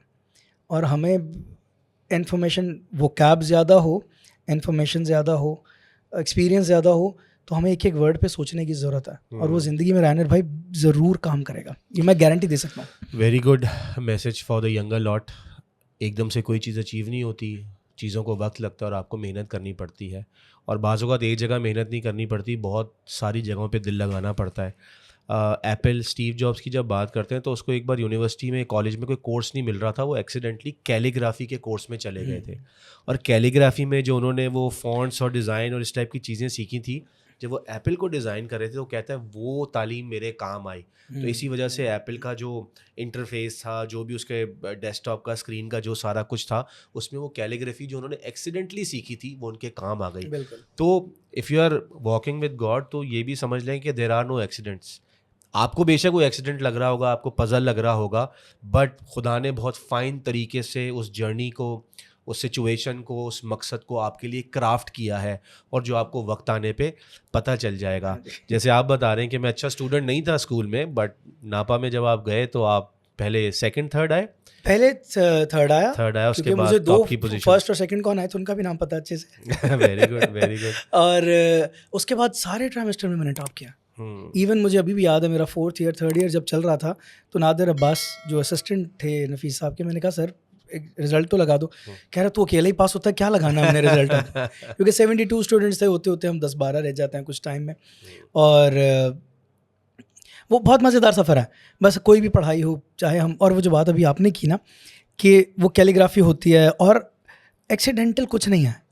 अगर आप इस बात को मानते हैं कि ज़बूर नवीस अगर कहता है कि माँ के पेट से ही तेरे बारे में सब कुछ लिख दिया, अगर मेरे बच्चे की, मैं जिक्र बार बार इसलिए करता हूँ कि अगर उसकी डेथ कई लोगों के लिए एग्जाम्पल थी कि मेरी ट्रांसफॉर्मेशन ज़रूरी थी थ्रू माई चाइल्ड इज़राइल, अगर उसके ज़रिए मेरी ये ट्रांसफॉर्मेशन कि मेरा ज़िंदगी से ज़्यादा मौत की तरफ ध्यान है, क्योंकि क्लाइमैक्स तो वहीं से, पार्टी तो वहाँ से शुरू होनी है, तो मेरे लिए इस मौत के साया की वादी से गुजरना बहुत मज़ेदार था। मैं शुक्रगुजारी करता हूँ इस बात की, क्योंकि उस डेथ को अनाउंस इससे पहले हॉस्पिटल में किया जाता, मेरी वाइफ, मेरी माँ, सब प्रिपेयर्ड थे। मैं उस रात बार बार जब एक वर्स पढ़ रहा था साम 91 में कि परों के साए के नीचे सुकूनत करेगा, मैं बार बार कहता खुदा ये वाली कम्युनिकेशन अच्छी नहीं लग रही मुझे आज, क्योंकि रेगुलर रोज़े होते हैं, रेगुलर दुआएं होती हैं, ये नहीं मान रहा दिल, मैं कुछ और पढ़ता हूँ। फिर इसी तरह की बातें, फिर जब मैं हॉस्पिटल जाता हूँ तो मुझे कहा जाता है कि मदर को ले आए क्योंकि ऐसा मैटर है। मैंने कहा अच्छा। मैं दूसरी बात नहीं कि मैं घर आया, बेगम ने उठने में 1.5-2 घंटे लगाए, घर से नाश्ता करने में, उठ के जाने में। नीचे उतरने लगा तो मेरी अम्मा परेशान टेबल पे बैठी हुई कहती हैं खुदा ने कोई ऑरेंज फूल मांगा है, और ख्वाबों में हम हमारे बड़ों को ये दिख जाना, ये रूह के काम है, ये नॉर्मल से काम है। ये कोई, मैं इसलिए इतना कोई ओवर एक्साइटेड नहीं होता, ये तो उसके वादों में से एक है। तो इससे पहले कुछ और होता, कोई शिकायत होती, कोई परेशानी होती, हॉस्पिटल पहुंच के रायनर भाई मैंने सिर्फ एक चीज़ कही थी, मैं रोज़े में हूँ, ये मुझे मिले बगैर नहीं जा सकता। तो डॉक्टर ने मेरे कहने पे उसको CPR किया, 50% रिवर्ट हुआ। मैंने उसकी आंखें, उसके हाथ, ये सब महसूस किया, और खुदा का शुक्र है वो चंद मिनट मिलने के लिए उसने मेरे हाथ में दिया वापस। उसको डिसमेंटल जो चीज़ें उसकी की वो मेरी वाइफ ने खुद की। तो बेगम की गोद में सोया था वो। और ये बताने की कोई ऐसी चीज़ नहीं है कि आप दुखी हो जाएं, मैं दुखी नहीं हूँ। और क्योंकि इसके लिए मेरे घर में शुक्रगुजारी की दुआ की गई थी कि मैं यहाँ से गुजरा तो सही, मेरी प्रैक्टिस के लिए बहुत ज़रूरी था। आज कई दफ़ा होता है, घर वाले देखते हैं ये पैसा उतना कमाता है, नहीं कमाता, ये रात लेट आ रहा है, ये क्यों लापरवाह है, ये सो के लेट उठता है। यार मैं ज़िंदगी का वो फेज़ देख चुका, मैं इससे ज़्यादा इस दुनिया में कुछ भी नहीं देख सकता। आपके माँ बाप के साथ कुछ होता है ना एक्सपेक्टेड, या कोई बड़ा बिस्तर पे जाता है, या बच्चा कोई बिस्तर पे जाके ये सब होता है, बड़ी नॉर्मल सी बात है। लेकिन ये होना, और मेरे बेटे के जाने के बाद क्या अच्छी बात हुई कि मेरे घर जिस दिन शुक्रगुजारी की दुआ थी, मेरा छोटा भाई जो कि एयरफोर्स में है, वो अचानक अपने बेटे के साथ पहुंच जाता है कराची। और ये पहली बार होता है मेरी 40 साल की ज़िंदगी में कि दादा, बाप, चाचे और बड़ा बेटा, हम जब उस घर में दुआ होती है मेरे और हमदो सना की जाती है और मैं गीत गा रहा होता हूँ, तो उस वक्त हम पूरा घर एक साथ थे ज़िंदगी में पहली बार। Wow. तो इससे ज़्यादा एहसान ये बच्चा मुझ पे क्या करके जाता। He was your first child? No, मेरा सेकंड बेटा Second था। बेटा। फर्स्ट बेटा तो ऑथनियल है जिसको आपने हम्म, देखा, उसी के right, नाम right, से right, right, right. ऑथनियल school of biblical Oscar, art, right. He will be turning 9। और आई रिमेंबर आपने उससे YMCA में आई थिंक कैथलिक चर्च ने कोई कॉन्सर्ट ऑर्गेनाइज किया था, तो वो ये उस एलेक्स time मैंने पे- और लेनी ने हाँ, कॉन्सर्ट हाँ, किया तो था, उसमें एग्जैक्ट he उन्हीं sang दिनों की also, बात। हाँ, right. उन्हीं दिनों की बात है। वो छोटा था उस वक्त बहुत ज़्यादा, Right, बल्कि right, हाँ right. जूबेन, मैंने और जावेद भाई Yes, लोग yes, थे। yes, yes. तो बिल्कुल अक्टूबर में डेथ होती है, दिसंबर में हम वो कॉन्सर्ट करते हैं। हम्म, और मैं शुक्र करता हूँ खुदा का कि इन आजमाइशों से गुजार के, मुझे नफीस साहब की फिर एक बात याद आती है, वो अक्सर कहते हैं गाड़ी का एक्सीडेंट होता है ना, पहले बड़ी हथौड़ी से मारा जाता है, वो बड़े झटके हैं जो ज़िंदगी के, फिर आपको फाइन करने की ना छोटी हथौड़ी का काम होता है। बिल्कुल। तो ये बड़ी हथौड़ी थी मेरी ज़िंदगी की, और छोटी हथौड़ी एज के रोज़ मेरे सामने इसी तरह की बातें आ जाती हैं रोज़। अब इवन हमने बात करनी थी, तो ये तरबियत शायद एज एक्सपीरियंस्ड आदमी लोगों के साथ शेयर करना भी इम्पॉर्टेंट था, और तरबियत ही वाहिद टूल है कि हम इस तरह बैठ के बात कर रहे हैं। वरना मैं आपको सही बात बताऊं, कुछ साल पहले तक मैं अपने बोलने को ओन ही नहीं करता था, मुझे बोलना ही नहीं आता था, और अब मुझे लग रहा है मैं बहुत ज़्यादा बोल रहा हूँ। नहीं, इट्स गुड, इट्स गुड। इस पॉडकास्ट का मकसद है स्टोरी टेलिंग, और ख़ास तौर पे आज की जनरेशन को इंस्पायर करने के लिए, रास्ता दिखाने के लिए। जो हम शॉर्टकट की बात कर रहे थे कि शॉर्टकट्स ना लें, तरबियत बहुत ज़रूरी है, और आपको नहीं पता कब आपकी कोई सीखी हुई बात, किसी की तंबी, किसी की ट्रेनिंग आपके कब कहाँ किस तरीके से काम आ जाए। और एक्सीडेंटली ये हुआ कि जब हम पास्टर नथानियल के साथ 1-2 एपिसोड्स पहले कर रहे थे, तो उनके मुंह से बड़ी अच्छी लाइन निकली कि लोग ग्लोरी देखते, स्टोरी नहीं देखते। तो पॉडकास्ट का मकसद ये है कि स्टोरी लोगों को बताई जाए, लोगों की कहानी बताई जाए, और लोगों ने बेहतरीन अपनी गवाहियाँ शेयर की हैं। जैसे 2-3 लोग तो एक पास्टर के घराने में पैदा हुए, तो अगला बंदा ऑटोमेटिकली समझेगा ठीक है खुदा में होंगे, लेकिन उन्होंने अपनी कहानियाँ बताई कि नहीं मैं तो खुदा से बहुत दूर था, मैं इधर भाग रहा था, मैं उधर भाग रहा था। So story telling is important, and that's why we started this podcast. और जब हम स्टोरी टेलिंग की बात कर रहे हैं, तो वापस औज़बा पे या जर्नी टू सल्वेशन पे आते हैं। कहाँ से, कब, कहाँ, कैसे जर्नी टू सल्वेशन, और क्यों? जर्नी टू साल्वेशन खुद अब एक स्टोरी बन गई है। राइट। ज़ाहिर 5 साल फर्स्ट क्रिश्चियन इवेंट है जो 5वें साल में है अपने, राइट। और उसकी मल्टीप्लिकेशन बहुत हैरान कौन है।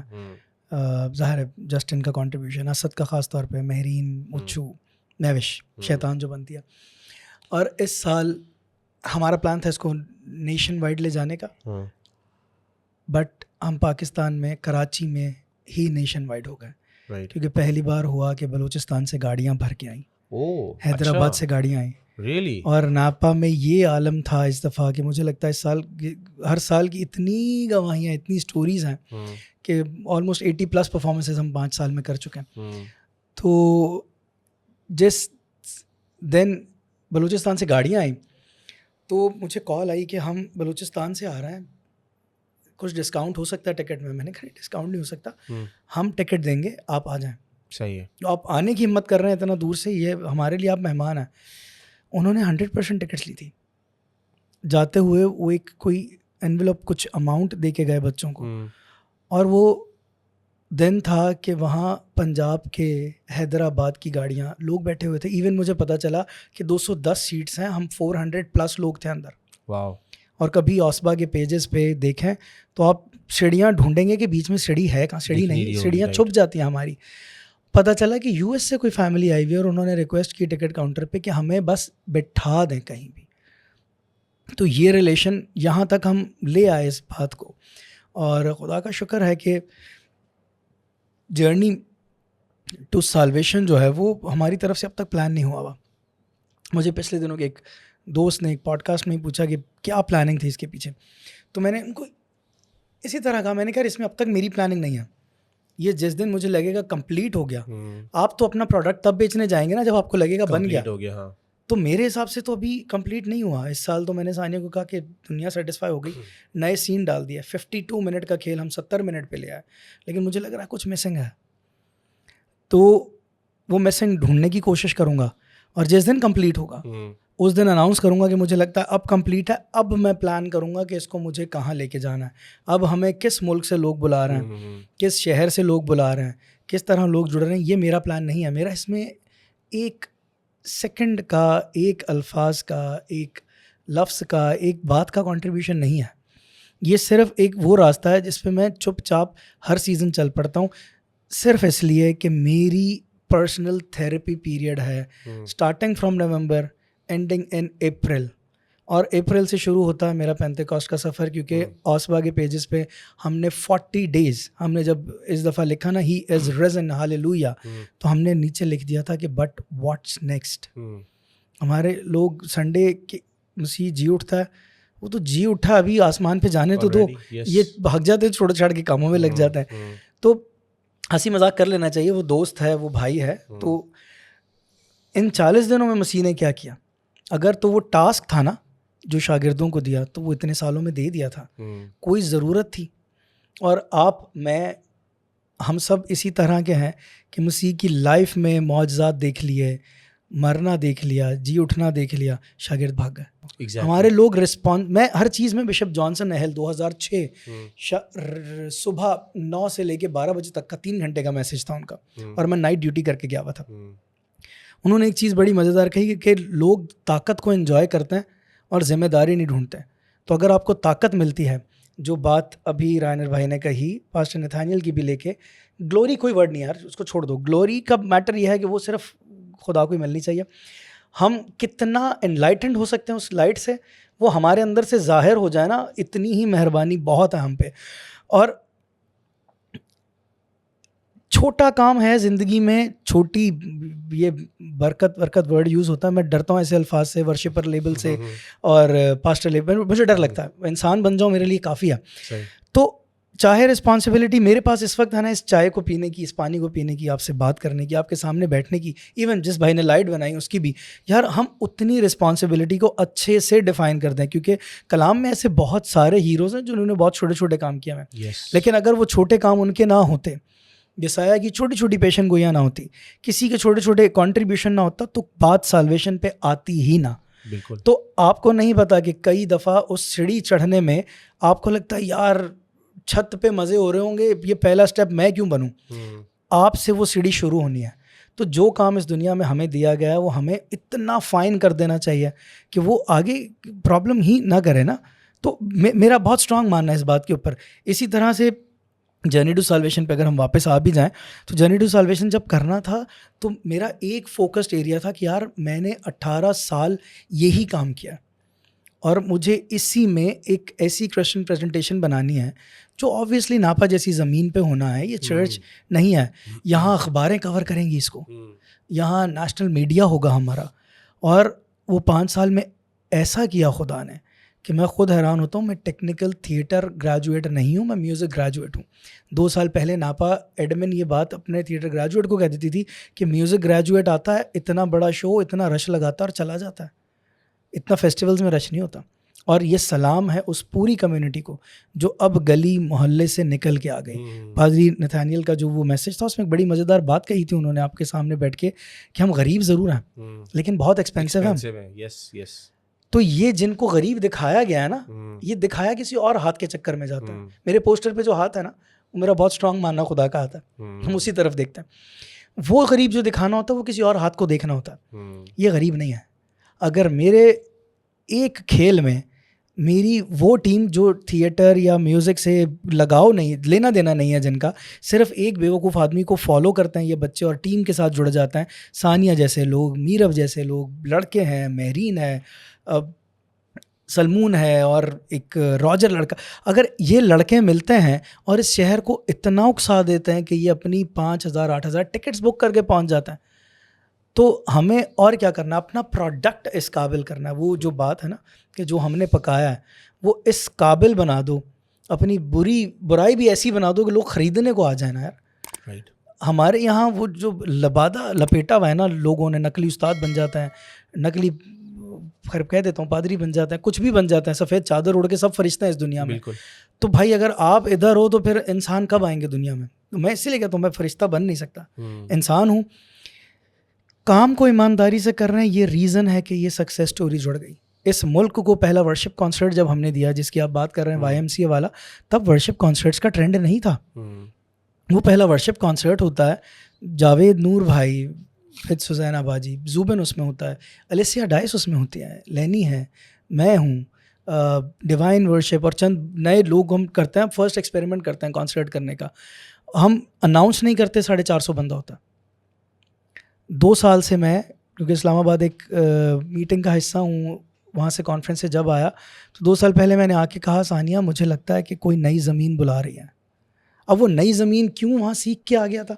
मैं एक चीज़ के साथ उठता बैठता हूँ तो मुझे हर वक्त यही बातें इंस्पायर करेंगी। मैं म्यूज़िक ही करता हूँ रानिल भाई, तो मुझे कोई राग ही फैसिनेट कर सकता है आके। मैं अगर गीत और खुदा की बात ही करूँगा तो कोई उसी तरह के अल्फाज आएंगे मुझ पर। अगर आप रात को सो रहे हो और आपको मिर्ची लगने लग जाए तो ये नाजिल हो सकती है, क्योंकि आपने कभी सोचा नहीं ना कि मिर्ची लग जाए मुझे आके। तो वो ये दकियानूसी बातें हैं, फजूल घसीटी पसीटी बातें सारी, तो वो नहीं माननी चाहिए। आप एक चीज़ को मेडिटेट करते हैं, आप एक चीज़ के साथ रहते हैं, वो आपको मिल जाती है। सेम वर्शिप कॉन्सर्ट जब मैं पहुंचा तो मैंने कहा सेंट पैट्स में बात करते हैं, एक कैथलिक प्रेमिसेस, वहाँ वर्शिप कॉन्सर्ट होगा, यानी 3-4 घंटे का प्रेस सेशन होगा, यानी कैरिज्मेटिक सेशंस होंगे। कौन एक्सपेक्ट करता है ये सब? राइट। हम पहला साल करते हैं, 800-900 बंदा आ जाता है यार, बगैर इनविटेशन के। हम उसका सेकंड ईयर वहाँ करते हैं, 1500 प्लस थे लोग, क्योंकि 1500 कुर्सियाँ थी, वो 1800 होंगे, हम तो नहीं बुलाते किसी को। और सेंट पैट्स कैथीड्रल में मैं देखता हूँ कि साल्वेशन आर्मी के जो पास्टर्स होते हैं या जो उनके रैंक, क्योंकि बैच वगैरह देख रहा हूँ, वो घूम रहे हैं। चर्च ऑफ पाकिस्तान के बच्चे वहाँ पे, एंग्लिकन बच्चे वहाँ पे, ये बच्चे वहाँ पे, वो बच्चे वहाँ पे। अभी जब मैं कैंपस ने हमें बहुत प्यार दिया इस थिएटर के 5 साल कंप्लीट होने में, पास्टर इमरान ने और उनकी टीम ने, वहाँ अभी मैं गया एक पास्टर की रिटायरमेंट पे, तो मुझे वहाँ मैं क्या प्लान कर रहा हूँ कि 21-22 मुझे पेंटेकोस्ट का कॉन्सर्ट करना है, but not in saint Pat's, मुझे अब जोन बदलना पड़ेगा। सही। और पिछले कुछ दिन तक वो जोन ही अप्रूव नहीं हो रहा कहीं से। ज़ाहिर है कोई साथ जुड़ेगा ना, हम तो जो थोड़ा बहुत कमाते हैं हम थोड़ा बहुत डालते हैं, और कैसे वो पूरा होता है। मैं आपको ये भी बताऊँ, 2 पिछले जो वर्शिप कॉन्सर्ट किए ना, उसमें चंद एक अमाउंट शॉर्ट हुआ करता था, तो मैं हंस के हमेशा सानियों कहता था कि छोड़ दे, इंतज़ाम कोई और करता है, कहीं और से होता है। आप मानेंगे, मुझे वेरी नेक्स्ट डे मेरा कॉन्सर्ट मिल जाता था, तो जो 1.5, 2 लाख, 3 लाख कम होता था, वो अगले ही दिन कॉन्सर्ट से पूरा हो जाता था। तो मकसद है ना खुदा का कि यार अगर आपको एक काम दिया गया, आपने वो काम करना है। हमारे लोग उस काम से ज़्यादा सिर्फ ये देखते हैं कि फाइनेंशियली मैनेज कैसे होगा। आप फाइनेंस मैनेज करने के चक्कर में ना काम ही नहीं कर पाते। आप जिसने आपको कहा है, अगर तो रोया मिली, ये वर्ड डरता हूँ वैसे तो, ये विजन है, ये इतनी बड़ी बड़ी बातें करते हैं और ग्राउंड में खेलने के काबिल आप होते नहीं हैं। बिल्कुल, है ना। तो आप खेलने खड़े हो जाएं, फिर बचाने वाला आपके सामने जाती जूलियत भेज के भी बोलेगा कि बेटा मार छोटा सा पत्थर और बर्बाद कर दे इसको। हमारा उतनी हिम्मत नहीं करते। मैं खेल करने का मकसद सिर्फ इतना ही है कि हम कैरेक्टर्स को स्टडी करें। मैं सबको रिक्वेस्ट करूंगा, हम सुपरमैन के बारे में बहुत जानते हैं, स्पाइडरमैन की कलाबाजियाँ जानते हैं, सब जानते हैं, और वो मुझे तो नहीं पता, बट मेरा बच्चा ये कोरियंस कैरेक्टर देखता है और कैरेक्टर्स देखता है, और वो उनको भी नाम पता है उसको। मैं तो हमें DC मार्वल सब मुझे नहीं पता आज तक। हाँ, मुझे ये पता है कि डेविड की लाइफ बहुत बढ़िया है। मुझे ये पता है कि क्राइस्ट की लाइफ का प्यार। मैं तो अक्सर बच्चों को ये भी सिखाता हूँ कि फ्लैश सबने देखा है, लेकिन पहला फ्लैश जो था वो इलाइजा था। ओल्ड टेस्टामेंट में वो इतनी स्पीड से भागा कि वो जो घोड़ा घाड़ी पे दूसरे लोग जा रहे थे तो उनसे पहले वहाँ पहुँच जाता है। आप फिलिप्पस की बात देखें, वो सामरिया में रिवाइवल चल रही होती है, he is happy over there, लेकिन खुदा बोलता है रिवाइवल छोड़ के तूने सहरा में जाना है। और जब वो हबशी खोजे से बात करता है तो खुदा कर उसको उठा के वहाँ से और दूसरी जगह पे ही अपीयर समवेयर एल्स। तो ऐसे सुपरनैचुरल चीज़ें तो कलाम में हैं। ये सब। और एज मुझे लगता है बिलीवर, जब क्राइस्ट की बर्थ, मरना, जी उठना, इतना सुपर नेचुरल देख लो ना, तो बॉस आप और मैं सुपर नेचुरल तो कह ही नहीं सकते। Everything is natural for us, क्योंकि ये तो इम्पॉसिबल हमारी आंखों के सामने है। हमें घंटों पहले पता चल जाना कि बाद में क्या हो रहा है, हमें कई दफ़ा साइंस मिल जाना, ये सब नॉर्मल प्रैक्टिस है। बाज़ों का टर्बुलेशन में एक अजीब सा पीस भी मिल जाता है, यू नो व्हाट्स हैपनिंग।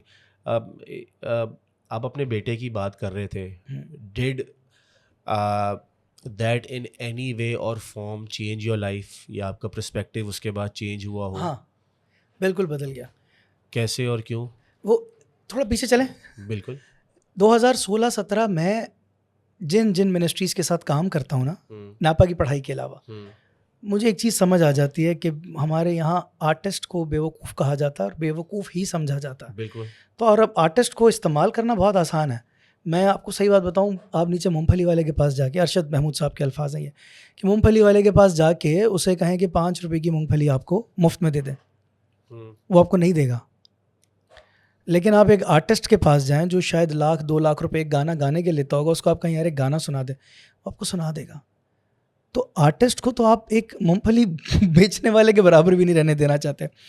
तो 2015-16 में मैं ब्रेक लेता हूँ, और ब्रेक चर्च से नहीं है, खुदा से नहीं है, किसी चीज़ से नहीं है, उन हथकंडों से हैं जो आपको इस्तेमाल करते हैं। Okay, you were feeling used by people. हाँ, और वो फीलिंग नहीं, हाँ, मुझे एहसास था People बहुत people clear. in the community, हाँ, industry। कम्युनिटी, वो इंडस्ट्री कुछ नहीं होता, इंडस्ट्री बहुत मासूम है हमारी। सही है। इसलिए कि ये इंडस्ट्री है जो पब्लिक के सामने रहती है। राइट। तो हम तो कुछ भी करेंगे। मैं अक्सर बेगम को भी कहता हूँ यार तुझे मेरा दुख पता ही नहीं चल सकता, क्योंकि तुम लोग मुझे सोशल मीडिया पे देखते हो हंसी खुशी गाना गाते हुए, मैं किस तकलीफ में हूँ, मैं कैमरे के सामने आके रो के तो नहीं गा सकता। बिल्कुल। मुझे तो मजबूरी है उस कैमरे के सामने खुशी रहना। अगर इस वक्त बैठे हुए मुझे कमर में दर्द हो रहा है, तो आपकी मेरी बात में वो दर्द सामने आ नहीं सकता है। थोड़ी देर के बाद हम दोनों, उम्र हो गई ना, खड़े होके सीधा कर लेंगे स्ट्रेच करके। तो वो मैं ब्रेक लेता हूँ कि अच्छा ठीक है ना यार। और एक चीज़ याद रखना रायनर भाई, इस मुल्क में कोई बेवकूफ़ नहीं होता, इस दुनिया में कोई बेवकूफ़ नहीं होता। अगर आपको खुदा ने इल्म दिया हो ना, चाहे म्यूज़िक का हो चाहे किसी भी चीज़ का हो, आप अपनी मर्ज़ी से बेवकूफ़ बनते हैं तब तक जब तक आप चाहते हैं। और मैं अक्सर ये बात सबको कहता हूँ कि मैं ये मत सोचो बना रहे हो, मैं बेवकूफ़ बन रहा हूँ कि फ़ायदा उठा लो। लेकिन भाई ने एक दफ़ा मुझे कहा था कि यार कोई यूज़ कर ले बट एटलीस्ट आगे चला जाए, यार मुझे सीढ़ी बना के उतर मत जाना। तो मैं वही इनको अक्सर कह रहा हूँ, यूज़ कर लो लेकिन कुछ कर लेना, सब के सब। Very well तो said। और वो जिसकी बात है मैं उसका नाम इसीलिए कोट कर देता हूँ साथ। तो प्रॉब्लम जो है वो ये है कि जब वो 3 साल का 4 साल का ब्रेक आता है तो मैं सिर्फ गॉस्पेल प्रोडक्शन नहीं करता। सही है।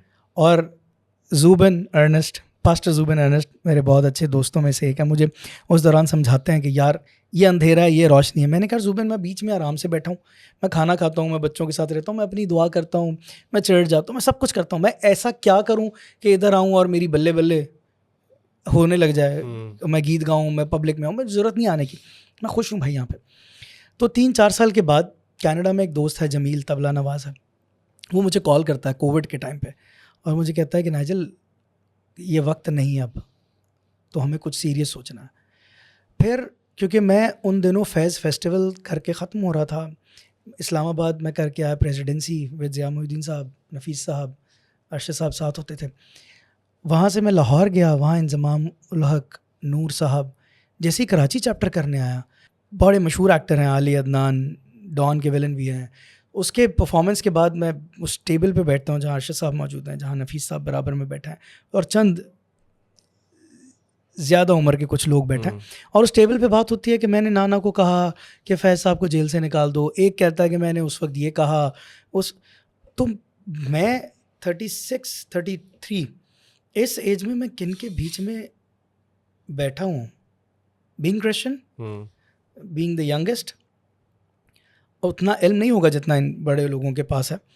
तब मुझे अचानक एहसास हुआ कि 4 साल के गैप में अगर ये म्यूज़िकल एजुकेशन, नापा का सिलेबस जो है वो प्रॉपर सिलेबस पढ़ा मैंने यूटी ऑस्टिन भी जब गया तो मैंने वेस्टर्न चीज़ों को, ऑथेंटिक चीज़ों को पढ़ा, विद सिलेबस पढ़ा।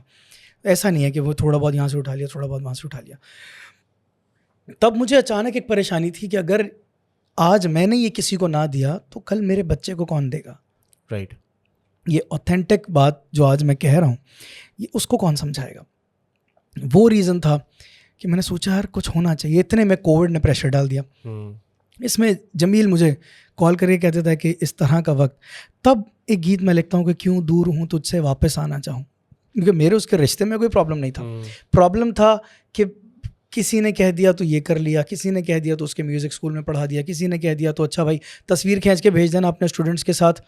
वो बाद में समझ आया कि तस्वीर खींच के क्यों भेजनी थी। क्यों दूर हूँ तुझसे वापस आना चाहूँ, और उसमें एक अंतरा है, दर पे तेरे मैं आ गया, सर है झुका तू मिल गया, मेरे गुनाहों की तुझसे माफ़ी है, तेरा फजल मेरे लिए काफ़ी है। ये जब हो जाता है तो इसके बाद का फ़ौरन गीत मैं बनाता हूँ कि वापस आ गया, फजल हो गया, सब हो गया, आगे क्या करना है? तो आगे यही करना है कि नित सिफतां गावां मैनू दित्तियां सावां, छड़ तेरियां रावां मैं किस वल जावां, क्योंकि पीछे पीछे चलना मैं तेरे, मुक जाने रावां दे हनेरे। तब समझ आती है कि बॉस ये शायरी नहीं है, अब तो मैं सिर्फ वो लिख रहा हूँ जो मैं कहना चाह रहा हूँ। फिर मुझे अभी व्यू आएंगे ना, हम दो सना में आगे बढ़ेंगे, भाई कितना आगे बढ़ेंगे, अब हम बहुत आगे बढ़ गए, नहीं बढ़े उसमें आगे। तो मैं अब चाहता हूँ कि ये रुक जाने चाहिए, ये कुछ स्लोगन चेंज हो जाने चाहिए, कुछ टर्मिनोलॉजी चेंज हो जानी चाहिए, ये दकियानूसी अल्फाज हम पकड़ धकड़ के घसीट रहे हैं अपने आप को भी। तो मैंने टीम से कहना शुरू कर दिया, गुफ्तगू एक वर्ड है जिसको अंग्रेज़ी में कहा जाता है कम्युनिकेशन। हम कम्युनिकेट क्यों ना करना शुरू करें चर्च में? जब आपसे कम्युनिकेट करूँगा तो मुझे किसी शायर ने क्या लिखा, वाह, वो गाने की ज़रूरत नहीं है, मेरे दिल में आता क्या है वो बताने में बहुत मज़ा है। जिस तरह आज हमारी हर बात क्योंकि दिल से निकले जा रही है और मैं कहे जा रहा हूँ, तो वो बताने की एक्सप्रेशन, उसके साथ एक रोमांस है, उसके साथ एक रिश्ता है, उसके साथ एक प्यार, वो इसीलिए क्योंकि जो अंदर से निकल रहा है वो अंदर जा रहा है। तो क्यों हमारे हमदो सना को इस तरह का ना कर दिया जाए कि यार सीधी सीधी सी बातें की जाए। ये रीज़न था कि मैंने इस एरिया को यूं क्रिएट करना शुरू किया और फिर ज़िंदगी में मैंने ना करना सीख लिया। सही है। और ये काम मैं बहुत जल्दी कर लेता हूँ। इस सबसे मैं कहता हूँ बच्चों, कभी भी ज़िंदगी में लगे ना यार कोई काम करने का दिल नहीं कर रहा, घर पे अगर माँ बाप की बात भी ना सुनने का दिल करे, इससे पहले माँ बाप गुस्सा करें उनको पहले कहते हैं ना देखो ये वाली बात सुनने का दिल नहीं कर रहा, ये बड़े प्यार से चीज़ सॉल्व हो जाती है। तो कभी कभार वो ना जो है वो बड़ा अच्छा काम करती है। तो ये इस पैटर्न पे चली चीज़ें। वो ब्रेक से वापस आना, वापस आने के बाद मेरी गीतों की फॉर्मेशन चेंज हो जाना, उसके बाद मेरी ज़िंदगी का ये जो एक्सपीरियंस आपने पूछा, मेरा बेटा वो 6 महीने की प्रेगनेंसी 26 वीक पे पैदा होता है और उसकी डेथ जिस दिन होती है ना, वो सुबह में कंडीशनल बैप्टाइज हो जाता है। उस रात उसकी बाइबल डिसाइड हो जाती है, उस बाइबल के ऊपर उसका नाम इज़राइल मुझे मिल जाता है।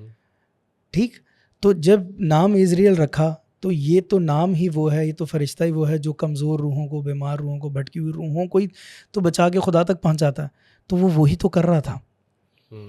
और उसका रिवर्ट बैक होना, मिलना, मेरे बच्चे की आवाज़ पे रिएक्ट करना, मेरे उसके पाँव पे हाथ लगाते ही बॉडी का शेक करना, ये कुछ साइन मेरे साथ जीने के लिए, ज़िंदगी भर के लिए बहुत ज़्यादा है। राइट, है ना? अब हम अब फैमिली से वाकिफ़ हैं। 70 साल का बेटा हो गया, या चलो 70 साल के माँ बाप हो गए, 40 साल का बेटा हो गया, 40 साल पाल के भी अगर आप रिश्ता ना बना पाए, आपने बच्चे अलग कर दिए कि माँ बाप का हमारे यहाँ तो मकसद होता है भाई 3 बच्चे हैं, 4 बच्चे हैं, इनके घर अलग कर दो, पहले इनकी बीवियाँ आ गई, इनको डिवाइड कर दो। और ये डिवीज़न से बेहतर है कि आपका बच्चा आपके पास 3 दिन ही रह ले, क्योंकि औलाद जो बाप की तरफ से मिलती है वो इसलिए नहीं मिलती कि आप उनको डिवाइड करें बाद में। यार ये बहुत बुरी बात होती है। और मैं जब फैमिली में डिवीज़न या इस तरह की चीज़ें देखता हूँ, क्योंकि घराना जो है वो खुदा की तरफ से पाक ठहराया गया, उसमें जब बच्चे देखें, वही वर्ड जो मैं कह रहा हूँ गुफ्तगू, वो कम्युनिकेशन घर से भी मिसिंग है। बिल्कुल, जब हम बात नहीं करते घर पे, प्रॉब्लम्स हों, अच्छी बातें हों, सक्सेस स्टोरीज हों, मेरी अक्सर सक्सेस स्टोरीज होती हैं और घर वाले या वो लोग समझते हैं शो मार रहा है। नहीं, कभी कभार शायद सुननी पड़ जाती है। मेरी पिछले कुछ टाइम से एक सुबह प्रैक्टिस मैंने बना ली कि मैं 8-9 बजे, जब सुबह 8 बजे बच्चा छोड़ता हूँ, थोड़ा वॉक शॉक करके वापस आता हूँ, तो मैं अम्मा के फ्लोर पे बैठ के एक गिलास दूध पीता हूँ। उस टाइम पे अम्मा बहुत सारी स्टोरीज़ बता रही होती हैं, मामू की और इसकी और उसकी। मैं 90% स्टोरीज़ नहीं सुनता, लेकिन कई दफ़ा किसी के सामने इतनी देर बैठ जाना, एक हेल्दी रिलेशन को क्रिएट करना होता है। हम दूसरे पे डाल देते हैं बात कि वो संभालेगा, हम संभालेंगे। तो ये बच्चे का एक्सपीरियंस, ये मौत नहीं है, ये मेरी सेलिब्रेशन जो है, उसने मुझे इस दुनिया में जीना आसान कर दिया। क्योंकि इकबाल भी कहता है कि इस दुनिया में ज़िंदा रहना सिर्फ एक डर है। और जब मैं लिखता हूँ या फादर बेंजामिन लिखते हैं और मैं कंपोज करता हूँ कि डरो ना, क्योंकि जो मरा है वो जी उठा है, वो लौट आएगा, वो हमको बचाएगा। तो वो मेरा ईमान तो प्रैक्टिकल होता है बेटे के बाद। ये थी ट्रांसफॉर्मेशन मेरे बेटे के बाद, कि वो जो गीत मैंने गाया वो मेरी ज़िंदगी का हिस्सा है। मौत मेरा कुछ नहीं कर सकती, बस उससे पहले मैं जल्द से जल्द ये जितना कुछ डिलीवर कर सकता हूँ वो कर दूँ। अच्छी बात ये है कि ऐसे आपके अंदर एक ये जज्बा है कि हर चीज़ से मैं सीखूं, हर किसी से मैं सीखूं। I have one last question for you, लेकिन उससे पहले जिस तरह मैं आपको बता रहा था कि हमने हम चाह रहे हैं कि मसीही प्रोफेशनल्स की एक बहुत ही स्ट्रॉन्ग कम्युनिटी बने, ताकि हम नौकरियों के ज़रिए से, ट्रेनिंग, मेंटरिंग, काउंसलिंग के ज़रिए से लोगों को अपलिफ्ट कर सकें, उनको रास्ते दिखा पाएँ टू मेक वेज। अगर कोई इंटर पास है उसके लिए भी, कोई मास्टर्स है उसके लिए भी। तो उसके साथ साथ हमने एक काम क्या स्टार्ट किया कि in this podcast I want to highlight small businesses, small services जो लोग दे रहे हैं। तो अभी मैं एक बहुत एक्सपीरियंस प्रोफेशनल है, उनका नाम लॉरेंस एंथनी है, और he is human skills trainer and coach. उनके पास 35 साल का एक्सपीरियंस है, और उन्होंने अभी एक कोर्स वर्क भी डिज़ाइन किया जिसका नाम रोशन राहें है। आप लोग स्क्रीन पे ये देख सकते हैं। तो आप उनको, जहाँ पर आप काम कर रहे हैं वहाँ पर भी आप उनको इंट्रोड्यूस करा सकते हैं for life skills and life coaching. और अगर आपने चर्च में, यूथ में भी कोई ऐसा प्रोग्राम अरेंज करना है तो you can always contact him. He has an experience of 35 years which is very vast. तो उनको यूटिलाइज़ करें, उनके एक्सपीरियंस से सीखें। सॉफ्ट स्किल्स के बारे में बहुत सारी चीज़ें हैं, बहुत ही वास्ट फील्ड है, तो प्लीज़ उनको भी यूटिलाइज़ करें। अगर मैं हर पॉडकास्ट में मैं ये बात रिपीट करता हूँ कि गुफ्तगू ऐसी चलती है कि जिसमें 1 घंटा कम पड़ जाता है, लेकिन जैसे जैसे हमारे वॉचर्स की, देखने वालों की एपेटाइट बढ़ेगी, हम टाइम भी बढ़ाते जाएंगे। But one last question, let's say 2 last questions. एक ये कि अभी जवानों को क्या पैगाम देना चाहेंगे, क्या मसले मसाइल देखते हो आप? Your experience now, you worked औज़बा के प्लेटफॉर्म से भी, म्यूज़िक के प्लेटफॉर्म से भी, church, choir, this and that, आप इन लोगों के साथ ही होते हैं। हाँ What do you ji. see और क्या बताना चाहोगे? औसबाग के मैटर में हम लोग स्कूल्स को डील कर रहे हैं। हम स्कूल्स में वर्कशॉप्स के थ्रू या चीज़ों के थ्रू कनेक्ट नीचे हो गए, प्रॉब्लम नीचे, हम नीचे ही कनेक्ट हो गए। और यूथ को मैं एक चीज़ कहना चाहता हूँ, देखो मैं हमेशा, मेरे साथ जितने लोग होते हैं, मैं सबको कहता हूँ इस दुनिया में रहते हो, इस दुनिया का लिबास, इस दुनिया का खाना पीना, ज़िंदगी एंजॉय कर लेनी चाहिए। बहुत अच्छी चीज़ होती है एंजॉय करना। थोड़ा टाइम निकाल के ज़रा हमें ऐसे ही सोच लेना चाहिए कि हमें कुछ करना भी चाहिए। एक वर्ड यूज़ किया जाता है, शरफुल मखलूक़ात, और उसके लिए ना इंसान को बड़ा वैल्यूएबल बनाया गया। और मैं जब स्टूडेंट्स को पढ़ा रहा होता हूँ तो मैं उनको कहता हूँ कि देखो, ज़िंदा तो कुत्ता भी है, ज़िंदा जानवर भी हैं, और ज़िंदा आप भी हो। मेरे घर पे जो मेरे जानवर हैं वो बेचारे, जो उनमें से मर गए, वो ज़िंदगी में कुछ करके नहीं गए। आप ज़िंदगी में कुछ करके जा रहे हो या नहीं?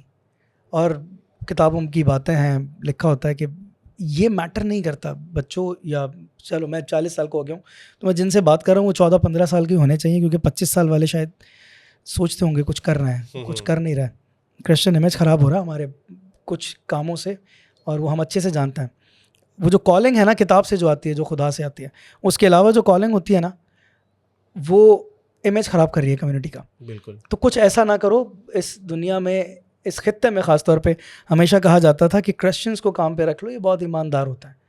और पिछले कुछ टाइम से मैं कमर्शियल इंडस्ट्री का आदमी हूँ, जितने छापे पड़ते हैं वहाँ मेजॉरिटी क्रिश्चियन स्टाफ जब निकलता है ना, कुछ नहीं होता। एक दिन ज़्यादा खाना खा लोगे, और ज़्यादा खा लोगे, और ज़्यादा खा लोगे। ये भूलना मत, जितना जल्दी खा लोगे उतना जल्दी मर जाओगे। जितना रिज़्क लिखा है यहाँ पे उतना खा के जाना है। थोड़ा थोड़ा खा लो यार, ज़्यादा ना कमाओ, थोड़ा कमा लो, थोड़ा खा लो। और सीखने की आदत 100% बना लो।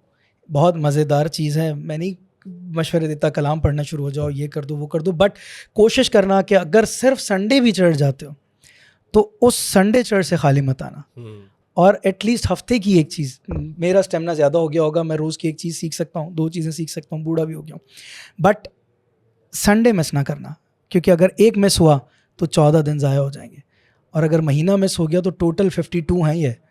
और जितने मिस कर दोगे ज़िंदगी के बहुत कम है। तो चलो संडे के संडे एक चीज़ हफ्ते में भी सीख लोगे तो 52 चीज़ें साल में सीख लोगे। 5-10 साल में 500 चीज़ें हो जाती हैं, और ज़िंदगी मज़ेदार होने लग जाएगी।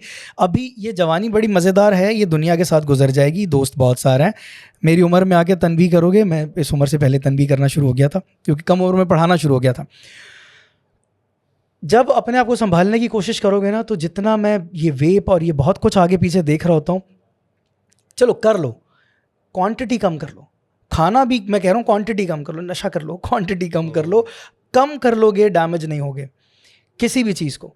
ज़्यादा करोगे ख़राब हो जाओगे। हेल्थ संभाल लो, क्योंकि जब 30-35 की उम्र में, मैं एक्सपीरियंस बता रहा हूँ, जैसे ही 30 क्रॉस करोगे, 35 साल की उम्र में कुछ करने की कोशिश करोगे, आपको स्टेमिना साथ नहीं देगा।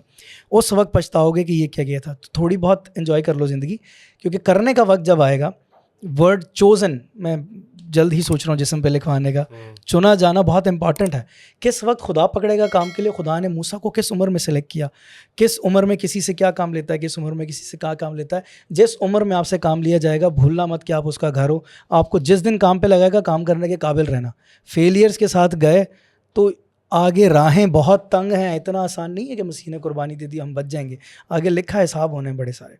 मुकाशफा पढ़ेंगे तो आगे बहुत कुछ क्लैरिटी के साथ है। तो उसके लिए ज़िंदगी दुनिया भी जी लो, बट थोड़ा फोकस जी लो। आगे हमने संभालना है, हमने अपना और अपने घर का और अपने आने वाले बच्चों का फ्यूचर देखना है। मैं 40 साल की उम्र में अपने बच्चे गोद में उठा के 2 फ्लोर पे चढ़ा लेता हूँ। तो ये फिज़िकली भी मेंटेन रहना इंपॉर्टेंट है, स्पिरिचुअली मेंटेन रहना बहुत इंपॉर्टेंट है। और दुनिया की तालीम और कलाम की तालीम, ये दोनों तालीम बहुत इंपॉर्टेंट है। ज़िंदगी के किसी एरिया में फ़ेल नहीं हो गए। बस इतनी सी बात काफ़ी चूँकि है। आपने मोज़ेस की बात की, तो उसी बात पे मैं इख्तिताम करता हूँ कि कुछ काम करने की जो आप बात कर रहे थे कि लोग छोटे छोटे काम कर लेते हैं। तो मूसा के टाइम पे जब वो पैदा हो रहा था तो 2 दाइयाँ थीं, सिफ़रा और फुआ, और उनका सिर्फ इतना सा काम था कि उन्होंने, खुदा ने उनको इतनी हिम्मत दी कि जब बादशाह ने, फ़िरौन ने बोला कि सब बच्चों को मार दो, तो उन्होंने हिम्मत की और नहीं बिल्कुल, मारा। बिल्कुल। और बादशाह को बोला कि ये बड़ी स्ट्रॉन्ग औरतें हैं और हमारे पहुंचने से पहले बच्चा जन लेती हैं। बट दे स्टूड अप, और खुदा ने, दे ऑफर्ड देमसेल्व्स, और खुदा ने उनसे काम लिया।